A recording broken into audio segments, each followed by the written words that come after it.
Daniela Marques já confirmou o afastamento de mais 7 pessoas que ocupavam o cargo de confiança próximos ao ex-presidente. Ela, inclusive, disse que vai acompanhar pessoalmente essas investigações e que vai ter punição caso seja confirmada, né, essas denúncias contra o presidente da Caixa e também de outros diretores.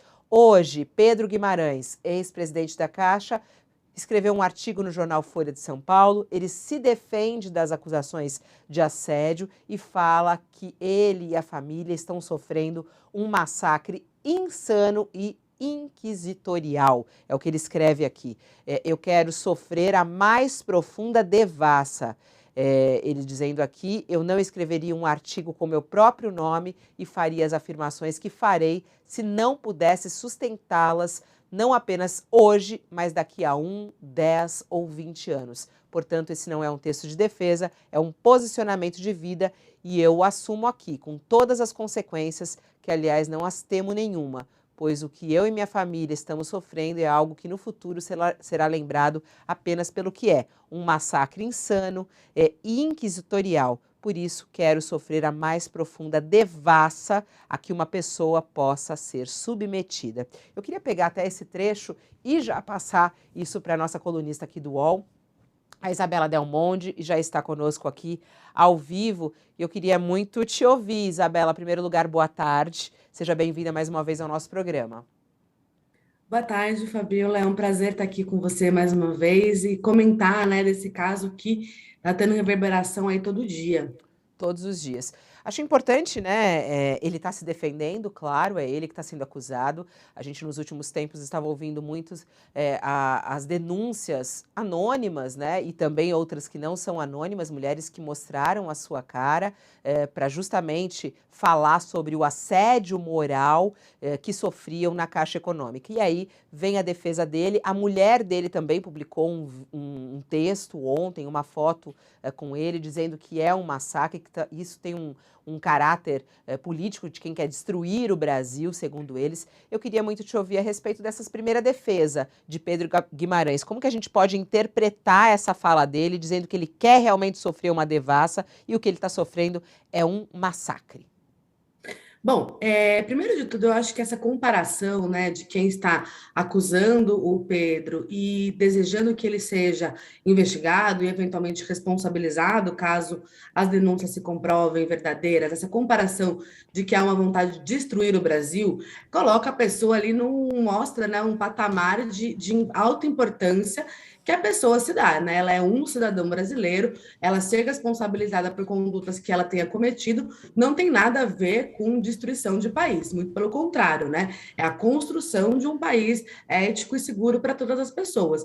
Eu vejo esse texto numa posição clássica de homens que são acusados de assédio sexual, né? A melhor defesa é o ataque, né? Eu vou partir publicamente para desmoralização, descredibilização de todas as mulheres que se apresentaram para falar sobre mim. E além disso, eu acho que esse texto tem um tom aí de provocação à própria instituição da Caixa Econômica, quando ele diz que ele vai pedir para a auditoria da Caixa fazer perguntas objetivas para diretores ali, se eles viram comportamentos do Pedro e se eles fizeram algo para reprimir. Para mim, essa frase tem muita relevância, porque o que ele está dizendo é: se vocês testemunharam e não coibiram práticas inadequadas ou até mesmo ilegais e criminosas, vocês também podem ser considerados responsáveis, né, em ações judiciais que vão ser movidas a respeito desse caso.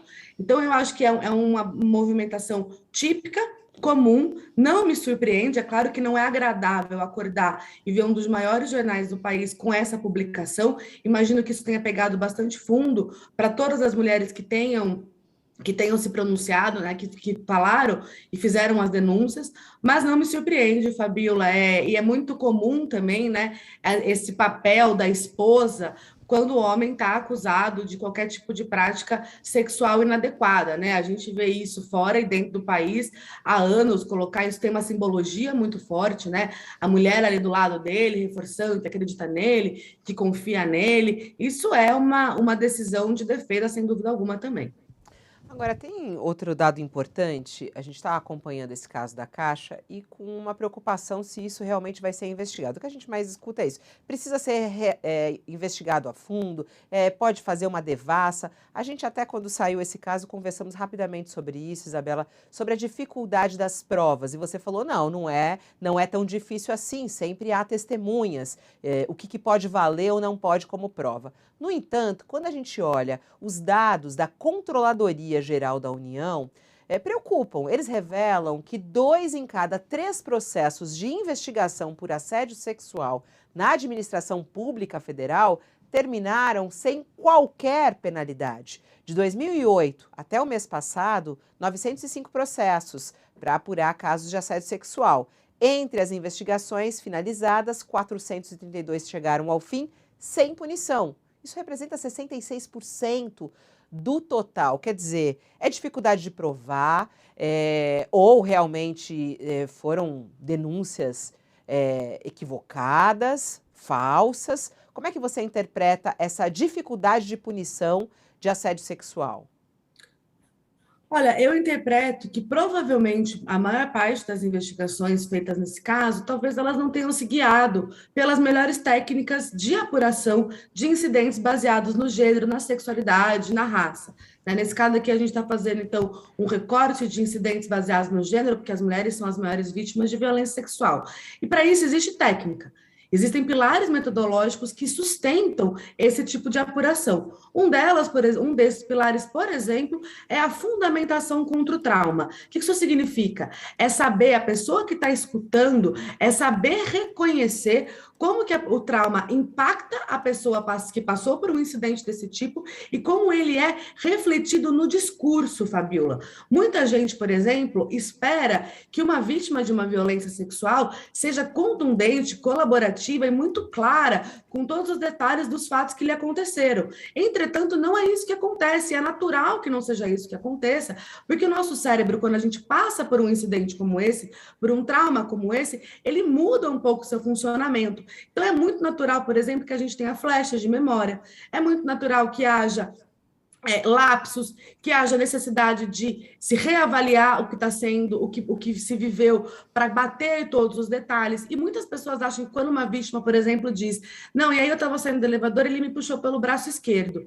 Passa algum momento, ela fala, não, peraí, foi pelo braço direito. Tem muitas pessoas que ouvem isso e cravam, é mentira. Ela não consegue manter a consistência da história. Quando, na verdade, escutas especializadas de pessoas que passam por traumas, e aqui eu estou falando também de pessoas que passam, por exemplo, por desastres naturais, por mass shootings, por qualquer outro, por assaltos violentos, por sequestro, as pessoas estão sobre um momento de estresse pós-traumático. E a apuração precisa levar isso em consideração, né? Então, é muito importante saber quais foram as metodologias e as técnicas utilizadas. Porque se a gente tem uma técnica que é baseada no senso comum e em mitos, o que vai ser reforçado é uma ideia machista, misógina e equivocada de que as mulheres mentem. Eu sempre faço uma pergunta quando me perguntam sobre denúncias falsas. Eu sempre levo esse desafio. Quero que alguém me apresente uma mulher que tenha ficado rica e ou famosa e ou poderosa depois de ter denunciado uma violência sexual. Não, ela não pode ser antes, não pode ser uma atriz famosa que denunciou. Uma anônima, uma funcionária pública, uma diretora de uma empresa que tenha, né, ganhado fama, dinheiro, poder, status, depois de ter denunciado uma violência sexual. Né? Não há nenhum tipo de benefício ou vantagem obtida por vítimas, inclusive muitas vezes elas não recebem nenhum tipo de indenização financeira, nem apoio psicológico para passarem por isso. E eu acho, Fabiola, que mais importante do que a gente focar na punição é a gente focar no acolhimento das vítimas. Esses 66% dos casos que não tiveram punição, tudo bem, às vezes é difícil de provar, às vezes não tem testemunha. Mas o que foi feito por essas vítimas? Elas tiveram acolhimento psicológico, elas tiveram direito à licença remunerada do trabalho para se recompor daquilo que passaram, elas viram os homens que elas acusaram sendo transferidos de setor para que elas não tivessem mais que conviver diariamente com eles. Né? Então, para mim, isso é muito mais central. né, do que simplesmente punir com uma sanção administrativa, ou às vezes até mesmo com uma pena de cadeia, para mim é muito mais central que a gente foque o nosso olhar, a gente tenha centralidade na pessoa que reportou. Porque muitas vezes pode ser difícil de provar, mas raríssimas Uhum. vezes isso não é verdade.